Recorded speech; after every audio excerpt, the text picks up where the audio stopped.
Mm. I also think you don't have to expand.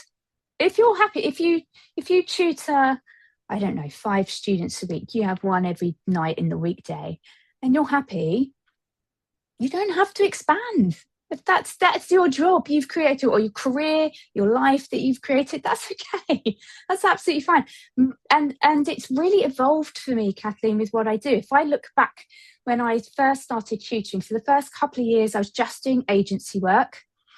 And I was a bit crazy because, as well as not accepting help, I don't seem to know the word no very well. My children tell me off. They say, you never say no to anyone apart from us.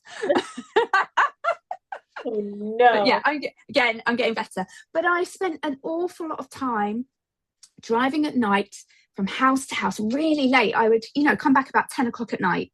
And it was to fit it around their school because they were very little. So, I found it really difficult to get daytime work, I must admit. So I found, when I first started, really difficult. I think you have to get a bit more known in your area. And again, that's the marketing thing. That's word of mouth. It's just building the quiet, busy work of working with people, and eventually your reputation will catch up. But I was driving a lot, going from student to student, and it looks really different now. The majority of my work is weekday, daytime. And then I've chosen to work in the evenings at a certain time when I've spent some time with the children and I've got their dinner ready and all the rest of it.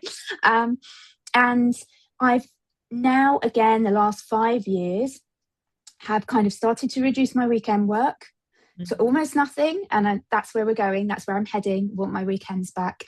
And then I've included some groups. And this year I've added my 4th group. I may add a 5th.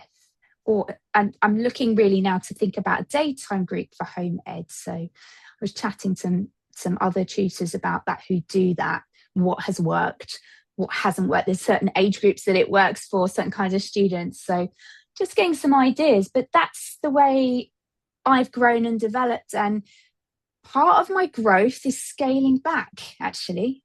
That's part of my growth now. My plan is to scale the weekends back.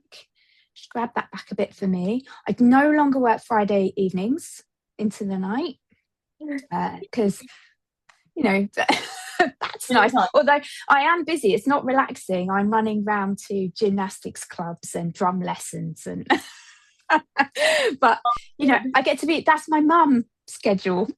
So part of my growth has actually been to scale back, but it looks so different. So I would say to others out there, don't feel the pressure you need to do groups, or don't feel the pressure you need to hire tutors. You need to create what you want and work on that, and ignore all the noise. Just ignore all the noise around. There's no one track of doing it. There's no right way of doing it. It's whatever you want, and then go from there.